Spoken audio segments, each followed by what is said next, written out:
Caged beauty. We want to corner and monopolize the love of our loved parent and friend. And many time, we want to cage or possess beloved even a child or parents for exclusive love or even benefit. We crave for an exclusive use, and this often happen in case of a beautiful wife or even a husband always handsome and intelligent, those beauty is captured and caged, unhappy outcome for both master and slave, the hunter and the caged golden bird. This is the story of such beauty. Vinod Kumar Gupta alias Vicky, 35 was a rich industrialist man, not handsome and a bit darkish. He was having a post-marital party exclusively stag, for his friends of bachelor days, in his bungalow. His friends were celebrating his marriage, his loss of bachelor freedom. His wife Nimi was a beauty queen of the state. After the cocktails, his friends asked Vicky to let out the golden bird he had captured. Vicky went inside and asked his wife to come out without any special makeup or dress with a palo on her head. Gunghata partial way is mandatory for a woman in an orthodox family, and Vicky's family was orthodox and they wanted Nimi, an ex-beauty queen, to adopted their orthodox manner and lifestyle. It was not easy for Nimi to do so, and when she came out she did have a bit of a lipstick and eyeliner and her gunghat barely covered her forehead. Her gait was appropriate for a beauty queen walking on a ramp in a beauty contest. She beamed a dazzling smile on Vicky's friend, seated in a circle and sat beside her husband. Vicky was bit disturbed for Nimi's charm, which appeared to cast a spell on his friends. Ranjit, one of Vicky's outspoken friend, commented, "Where did you capture this exquisite diamond? She is like a jewel necklace around a monkey's neck." Suppressing his embarrassment, Vicky replied with a grin, "I don't know whether the necklace is real or an artificial one." Nimi replied with a smile, "I don't know whether the jewel is real or fake, but the monkey is real." Vicky's friend burst out in laughter at her scenes of humor beside her beauty. Vicky, however, joined the laughter unwillingly, as he was hurt by refers to his plain and ordinary face with thick lips, snub nose, and brown complexion. Further, he was unknown with Nimi's witty repartee. The whole scene appeared to be an insult to him. The party was concluded with another round of champion, but Vicky, and at his betting gesture Nimi didn't savor the drink. The dinner was somehow completed, but Vicky didn't relish, neither his wife being a friendly hostess nor ogling by his friends on Nimi.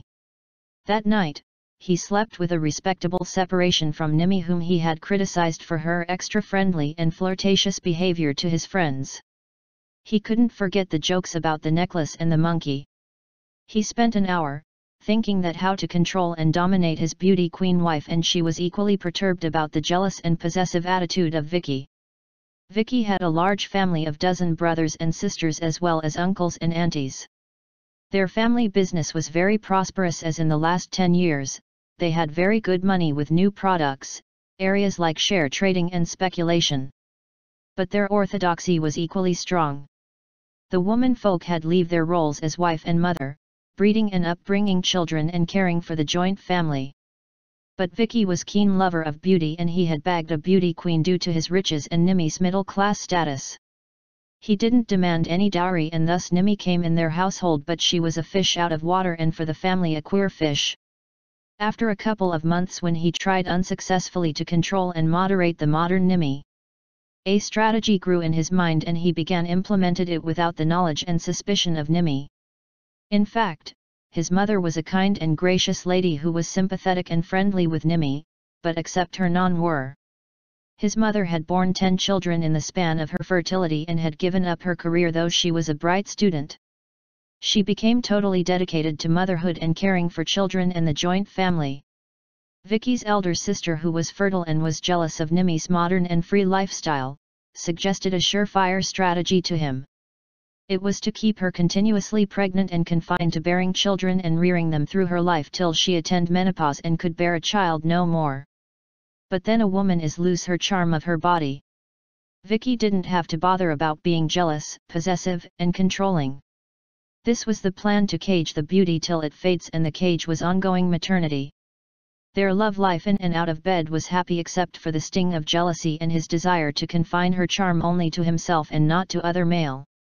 The first 2 pregnancy, boy and girl, were celebrated in a family, and even Nimi was proud and joyous mother. Even after 2 pregnancies she was equally ravishing and charming. She knew how to retain her figure and beauty after delivery. Vicky loved children very much, especially his own. He spent most of his time left out of business with his children. But, Nimi was his favorite bedtime mate. He was good in impregnating as a stud bull. She conceived again, and after the third delivery, her charm didn't diminish nor did Vicky's jealousy. Even after 3 kids, she could attract male attention in parties at home or hotel which Vicky had to host for entertaining his business connection as well as government officers whose favor he wanted. Vicky was becoming desperate. Then, there were 2 more pregnancies and then the 6th, 7th, and 8th. Nimi could sense the purpose of her ongoing pregnancy by Vicky in order to confine her to the role of a mother and homemaker. She was feeling also mentally and physically exhausted due to being a childbearing machine. Then, one day, after thinking out a strategy, she dropped bombshell in Vicky's psyche. Vicky was very much attached to all his 8 children who also reciprocated by loving their papa. She came out in a serious note and confessed, "I know, you love our children, I also have come to know the secret of impregnating me year after year. It was to cage and confine my beauty. And in this cage of sacred motherhood when repeated is intolerable to me now. But I want to confess that you have failed to confine my beauty, one of the kids is not yours. I won't tell you who. This is my vendetta to make my beauty useless and making me a childbearing machine, though with the hallowed name of motherhood. I want you to suffer as much as you have made me, ever since we married, by your extreme jealous possessiveness." Vicky was shattered, his psyche was gravely wounded. Vicky could do anything except being angry with Nimi for her adulterous behavior in begetting a child from someone else. But his anger was mixed with intense anxiety and doubt, as he was not able to know which child it was. He loved each one of his children deeply, and doubt poisoned his peace and affection for his children. He went through intense anguish withdrawing himself from his children except by staring in their face to detect the black sheep. Nimi, of course, offered no help to her husband, and in a way she secretly enjoyed his agony which he bore in silence. His relationship with Nimi was frozen, but the most painful thing shared by him and his children, whom he loved very much, was the distance and coldness and even irritation which distorted his relationship with his kids. He was struck with the arrow of doubt and his heart was bleeding. His children were equally puzzled and hurt by the sudden change in behavior of their father, whom they loved and played with when he came in the evening. They couldn't figure out why, and their childlike and innocent mind was tortured. When he took a beloved young child crying in his arms, he was not able to soothe as the shadow of doubt clouded his affection. And, the child would begin cry again. He would hastily hand it over to his mother or a servant. When a child will impulsively jump into his lap and cling to him, he will soon set it down and tell him or her to go away and play. Everyone in the family was surprised at this change of heart of Vicky with respect to his beloved children. Everyone except Nimi and his mother, who seemed to be in conspiracy, exchanging meaningful looks and gestures. Nimi, who was however as affectionate and tender as ever with the children and was even performed wifely duties with a cheerful expression. But Vicky was too hurt and angry with her to respond. He couldn't share his painful secret and doubt with anyone, as it will be shameful. He started coming very late from work, and after hasty dinner and he will retire to his separate bedroom and bolt the door to soothe his suffering and have some sleep. It took some sleeping pills or a few pegs of whiskey. Then another event happened which marked a transition. One night when he came fully drunk and tottering to his bedroom, his mother confronted him. She couldn't bear the suffering of Vicky, who was her favorite son. He was turning alcoholic and depressive. Nimi dropped a bombshell, this time clearing a clouds. "I know you are suffering immensely with arrow of doubt about my purity and agonizing over the question as to which child is not yours. I set you free and assert on oath, and I have your mother as my testimony, that each of the child is yours and yours only, and I have not betrayed you ever. I have been loyal and faithful to you. Your mother, who saw my anguish of being caged within your suspicion and jealousy. And, you adopted a strategy to make my beauty useless, impregnating me continuously and keeping indoors, out of touch with any male attention howsoever innocent and friendly. Your mother has gone through the same story of caged beauty, bearing children at the behest of your father, who was as jealous and suspicious as your mother is beautiful and charming. She couldn't tolerate the reputation of the story in the life of her daughter-in-law. And, we planned a strategy together to teach you a lesson. You have suffered enough.